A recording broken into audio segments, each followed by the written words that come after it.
حبیب صاحب, Donald Trump بھی اپنی فتح کو حیرت انگیز فتح کہہ رہے تھے, کیونکہ جو سروے پولز اور جو جس طرح سے امریکی میڈیا بڑا کلوز کانٹیسٹ دکھا رہا تھا, شاید ایسا تھا نہیں, کیونکہ وہ ہم نے دیکھ لیا نتائج میں کہ کیا ہوا. بہرحال آپ کیا سمجھتے ہیں کہ پی ٹی آئی نے جو ہائی ہوپس لگا رکھی تھیں کہ ڈونلڈ ٹرمپ اگر صدر بنتے ہیں تو پھر عمران خان جیل سے باہر آ جائیں گے, وہ امیدیں کچھ پوری ہو سکیں گی؟ مجھے تو نہیں لگتا کہ پی ٹی آئی نے کوئی ہائی ہوپس لگا رکھی تھی. ہاں, ان میں سے چند لوگوں نے ضرور کہا تھا کہ ٹرمپ کی جیت جو ہے وہ کسی حد تک عمران خان کے لیے آسانیاں پیدا کر سکتی ہے, لیکن ہمارے پاس پروگرام میں ایوری ادر ڈے کوئی نہ کوئی آتا ہے, تو ان سب نے تک ایک ہی بات کی کہ جناب یہ معاملہ پاکستان کا ہے, اندرون پاکستان جو سیاسی معاملات ہیں اس میں مداخلت کرنا ایک مشکل کام ہے. بیرون ملک جو پی ٹی آئی کو سپورٹ کرنے والے پاکستانی ہیں وہ بھی بڑے محتاط رہے, تو خیر یہ ان کو امید تو تھی, لیکن سم ہاؤ یہ تاثر بن گیا کہ جناب ٹرمپ کی جیت جو ہے وہ کسی نہ کسی طریقے سے عمران خان کی جیت میں بھی ٹرانسفارم ہو سکتی ہے یا اس کو ٹرانسلیٹ کیا جا سکتا ہے. ایسی بات تو نہیں ہے. اچھا, لیکن ایک بات طے ہے کہ امریکہ کے جو پاکستان کے ساتھ ریلیشن ہے وہ کسی نہ کسی, اور جب بھی ملکوں کے آپس میں تعلقات ہوتے ہیں تو ایک دوسرے کی سیاست پہ کہیں نہ کہیں اثر انداز ہونے کا کوئی راستہ بھی نکل آتا ہے. مثال کے طور پہ, اور جن ملکوں سے آپ کے زیادہ گہرے تعلقات ہوں وہاں سے زیادہ اثرات بھی آپ قبول کرتے ہیں اور اس وہاں پر بھی ڈال سکتے ہیں. مثال کے طور پہ سعودی عرب کا ہماری سیاست میں کبھی کبھار ایک ڈھکا چھپا سا عمل دخل ہوتا ہے. امریکہ کا بھی عمل دخل ہوتا ہے کہ امریکہ میں ایک دفعہ بل کلنٹن صاحب نے جناب نواز شریف کو بچایا تھا, باقاعدہ طور پہ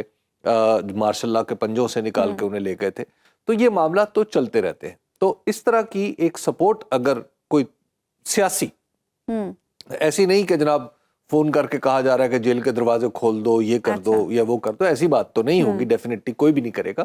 لیکن بہرحال تھوڑا بہت یہ ایک اخلاقی اثر جو ہے وہ ضرور پڑ سکتا ہے, جو سفارتی اثر ایک دوسرے پر ہوتا ہے. پھر ایک بات یہ ہے کہ ڈونلڈ ٹرمپ صاحب کو جب وہ الیکشن جیتے ہیں تو اس وقت جو لوگ موجود ہیں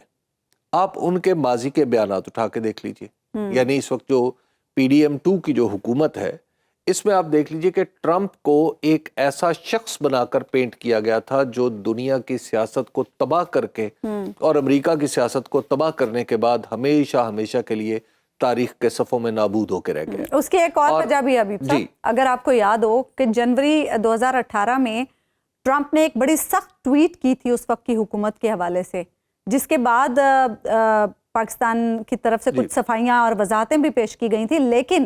جب عمران خان وزیر اعظم بنے 2018 میں اور 2019 میں وہ امریکہ گئے تو ٹرمپ نے بڑی گرم جوشی سے ان کا استقبال کیا, انہیں اپنا اچھا دوست کہا. شاید یہ وجہ بھی ہو دلوں میں. اس وقت جس طرح ٹرمپ کو یہاں پہ آپ محترمہ مریم نواز کا بیان اٹھا کے دیکھ لیجئے کہ وہ ٹرمپ کو اور عمران خان کو ایکویٹ کر رہی ہیں. یہاں پہ بہت سارے وزراء کے بارے میں آج خبریں چل رہی ہیں کہ وہ اپنے پرانے ٹویٹ جو ہے وہ ڈیلیٹ کر رہے ہیں کہ جناب جو انہوں نے ٹرمپ کے بارے میں ادھر ادھر کی باتیں کی ہوئی تھی ان کو ختم کیا جا رہا ہے, ان کو ریکارڈ سے ہٹایا جا رہا ہے. لیکن جو کچھ بھی ہے وہ موجود تو ہے, آپ اس کو جتنا بھی ڈیلیٹ کرنے کی کوشش کریں گے وہ آپ ہی نے تو کہا ہوا ہے.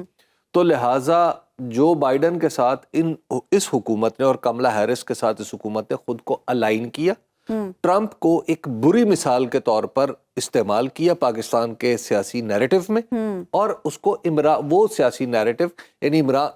ٹرمپ کا نام ایک غلط نام بنا کے عمران خان سے جوڑا گیا. تو لہٰذا یہ سارا کام تو ہوا ہے نا, یہ ساری چیزیں تو دیکھی ہیں, یہاں پر رہنے والے سفیروں نے بھی دیکھی ہیں, یہاں کی خبریں بھی پڑھتے ہیں لوگ, اور یہاں پہ ساری چیزیں ہوتی ہوں گی. تو اس لیے اس حکومت پر آپ کہہ سکتے ہیں کہ کسی نہ کسی درجے میں شاید جو اثر و رسوخ ہے ٹرمپ صاحب کا وہ کچھ زیادہ بڑھ جائے, کیونکہ جس تیزی سے مبارکبادیں ہم نے دی ہیں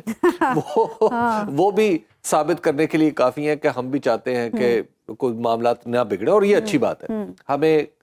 ٹرمپ صاحب کے آنے سے یا بائیڈن صاحب کے جانے سے فرق نہیں پڑنا چاہیے, لیکن کم از کم ہمارے لوگوں کو ضرور سوچنا چاہیے کہ وہ کیا کرتے رہے ہیں. پھر ٹرمپ صاحب کا جو ڈونلڈ ٹرمپ ہیں ان کا پاکستان کے اندر جو واقفیت کا حلقہ ہے وہ بڑا محدود ہے, وہ ایک ہی شخص پہ مبنی ہے, اور وہ ہیں عمران خان صاحب. اور عمران خان صاحب نے جو ٹرمپ چاہتے تھے کہ افغانستان میں امن و امان کے یعنی اس طرح معاملات سیٹ ہوں کہ وہ اپنی فوجوں کو نکال سکے, اور پھر جس طرح زلمے خلیل زاد نے یہاں پر رول پلے کیا تھا, اور تو اس سارے معاملے میں عمران خان کا ایک کردار تھا. تو عمران خان کو وہ جانتے ہیں اور پھر ان کی سابقہ بیگم بھی عمران خان کو جانتی، جی ان کی بیٹی بھی عمران خان کو جانتی، تو یہ جو ایک ذاتی جان پہچان کا معاملہ ہے یہ بھی کسی نہ کسی درجے میں رول پلے کرتا ہے۔ اچھا، پھر ایک اس سے جڑی ہوئی بات یہ ہے کہ جو ٹرمپ ہیں ان کے ساتھ سعودی جو بادشاہ ولی عہد ہیں محمد بن سلمان، ہاں ان کے بڑے اچھے تعلقات ہیں، اور ان کے تعلقات کی وجہ جیرڈ کشنر ہیں جو ٹرمپ کے داماد ہیں۔ جی